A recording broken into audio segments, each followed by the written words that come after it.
Welcome to Issues of Contemporary Politics with Dr. Bravkin. Today, my dear friends, I'd like to discuss Putin's latest speech at the Valdai Forum in Sochi. But most importantly, it's not just that there was a forum. He speaks a lot and in different contexts, but it was one of those rare occasions where Putin explained his vision of the world. In fact, I don't know very many leaders who can spend 3 hours answering questions from various specialists and intellectuals and generals and diplomats and so forth, and spontaneously answer all kinds of questions about current affairs and the state of the world. And indeed, there have been quite interesting responses to his performance, to his speech, which I'd like to discuss with you today.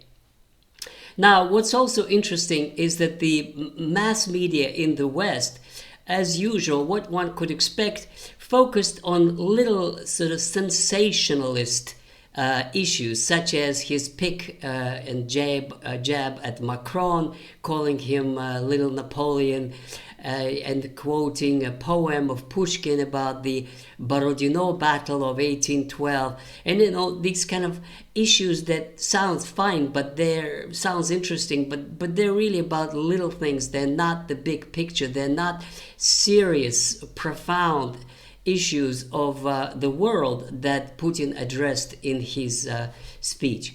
Also, the Western analysts have focused on his unusually warm words about President Trump, and that has generated an interesting discussion to which I come back later in the alternative media, what that means, and especially his rather mild response to prospect of Tomahawk missiles being shipped to Ukraine.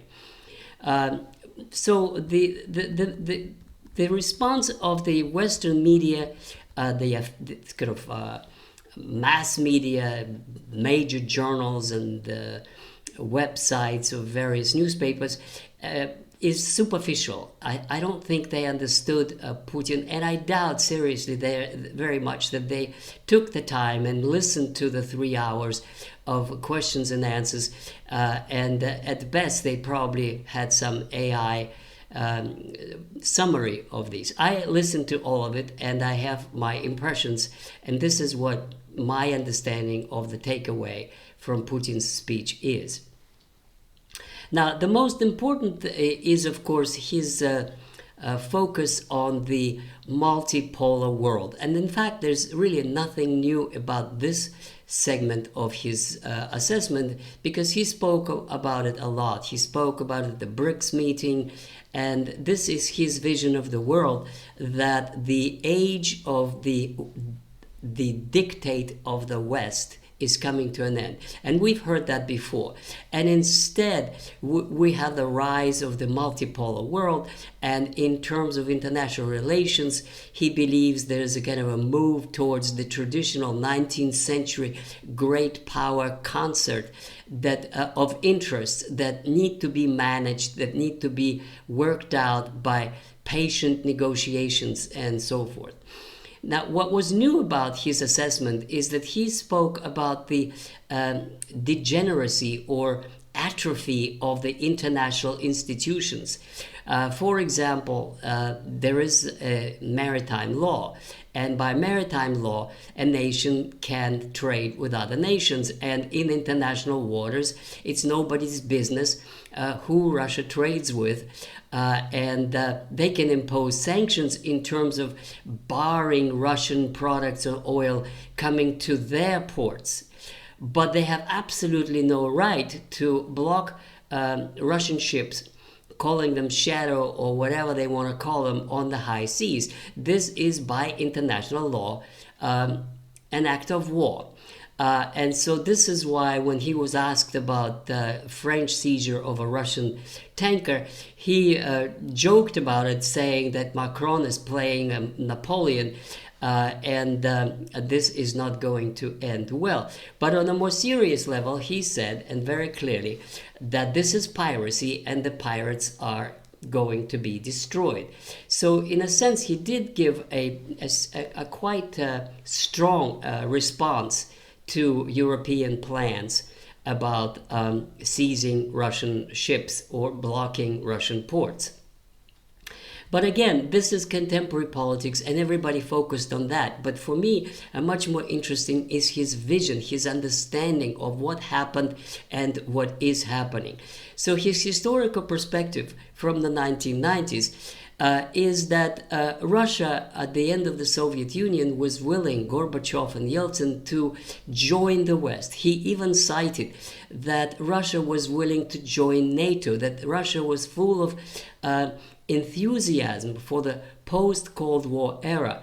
And instead, what Russia, from Putin's recollection, instead what Russia got was a Western response: what was yours is going to be ours.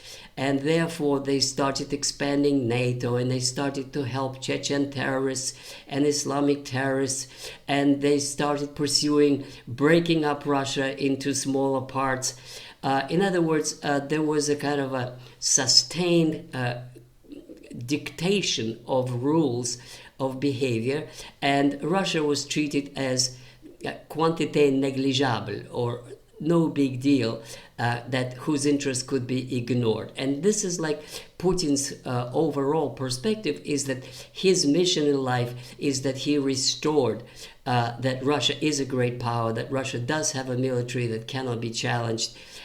He even made a joke about Paper Tiger, saying that, well, if Russia Paper Tiger and can fight all of NATO's forces in Ukraine, then what is NATO?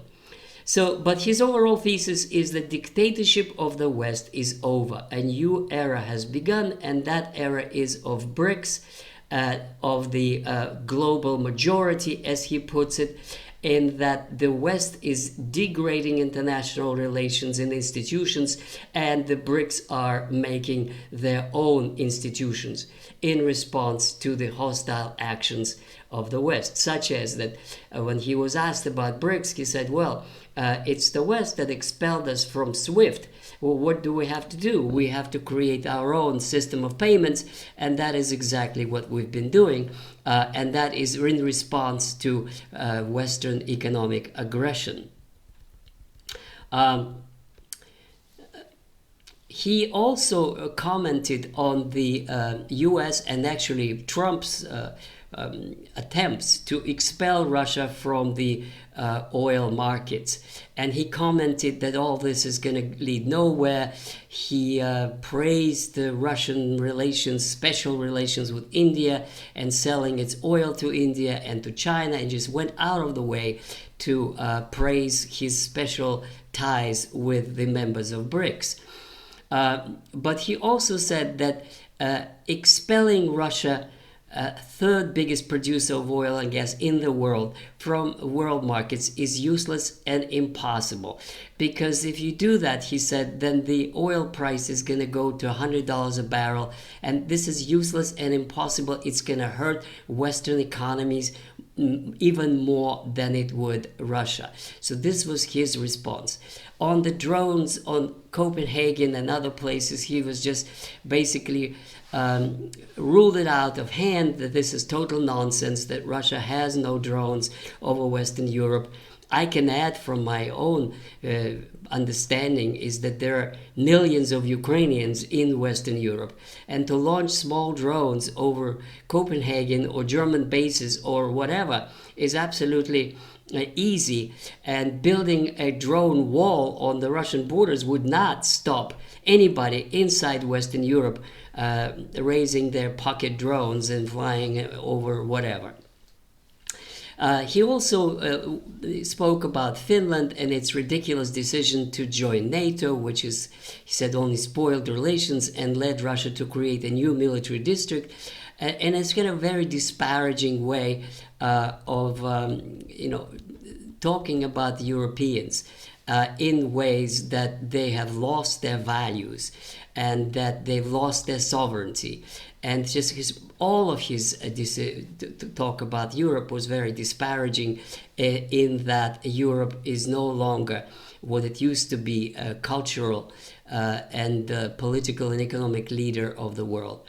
Now, he basically explained it that it's the loss of sovereignty, and supposedly if Europe had sovereignty, then some of these issues would not be as profound as they are. And here I would disagree with Mr. Putin, and I more agree with the French philosopher Emmanuel Todd, who wrote about the decline of France and decline of Europe in his latest books.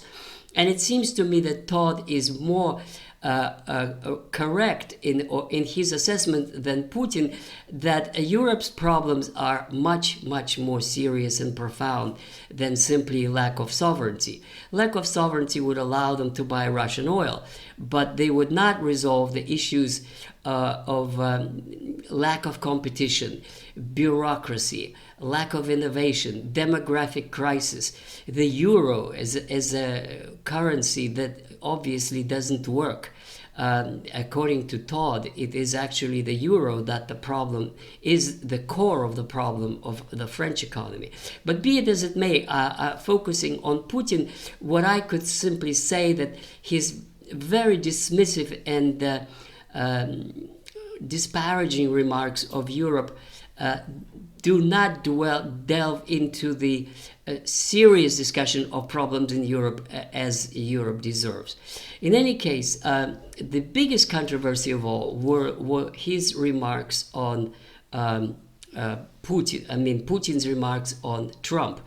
And this is very, very interesting because the Western mass media simply reported, well, he was cozying up to Trump, and he repeated that the war with Ukraine would not have started if it wasn't for Trump, if it wasn't for Trump was in power, all kinds of things like this. But the alternative media responded in a way that surprised me somewhat, saying that his very, very positive appraisal of Trump, and also his dismissal of the danger that Tomahawk missiles would be transferred to Ukraine.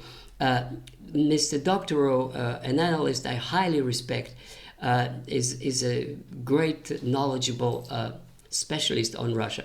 He said that was showing Putin's weakness. And in fact, according to him, this weakness could lead potentially to even removal of Mr. Putin from power by the nationalists, by those who want to finish up with the Kiev regime, by those who consider that it goes too slow and that it's time to take a firm stand against the West, including Trump, and finish up the war in Ukraine as fast as you can. Now, I disagree with this position with Mr. Doctorow, even though, as I said, I highly respect him and his knowledge. What I think is happening here is that Putin is a very, very experienced politician. And his praise of Trump has a deliberate purpose. And the purpose is to drive a wedge deeper between the United States and EU. He knows that Trump does not like EU leaders. He knows that the Democrats in the United States are natural allies of the globalists in Europe, and both of them are his political enemies. So I think what Putin knows, that there will not be any Tomahawk missiles delivered to Ukraine. He knows that would mean that Americans would have to run them, would have to launch them, would have to provide routing maps and targeting. And he knows it's not going to happen. And that is why he's sort of dismissing this, that this would simply ruin Russian relations with the United States. He's not threatening, if you do it, then we'll go to war, we'll shoot back. That was done in regard to ATACMS under President Biden. But now my interpretation is that Putin does want to use any chance that he has to play up to Trump, knowing that Trump is a narcissist, knowing that praising him can pay dividends, and his firm position is to Europe and to those who want to block Russian ports. And his foreign position is to those who think that Ukraine is winning or can win. His firm position is on Ukraine was that Russia is advancing all the time and will continue to do so and will reach all of its objectives. He referred to Trump by saying, well, Trump believes that he wants to defend national interests of the United States as he understands them. And so Russia has the right as well to defend her national interests the way it understands it. So I do not share the opinion that this is showed that Putin showed some kind of a weakness. On the contrary, I think he's so confident, he's so erudite, he knows anything about everything, as very few world leaders can stand up to this kind of a vision. He almost appeared like claiming a leader of the world majority, as a kind of a star that shines to all the others who don't want to submit to the declining West and its declining leadership and economic prosperity. So I think that the summing it up, the most important conclusion is that Russia is strong, Russia is the leader, Russia has the strongest army on earth, Russia has a pivot to Asia, most importantly to India and China and BRICS. And that it's trying to get normal relations with the US, but if they don't want to do it, Russia can achieve anything by itself. So this is it for today, for this edition of Issues of Contemporary Politics. Please read my book, From Vladimir Lenin to Vladimir Putin, and write your comments. I'm very happy to answer those all the time. Goodbye.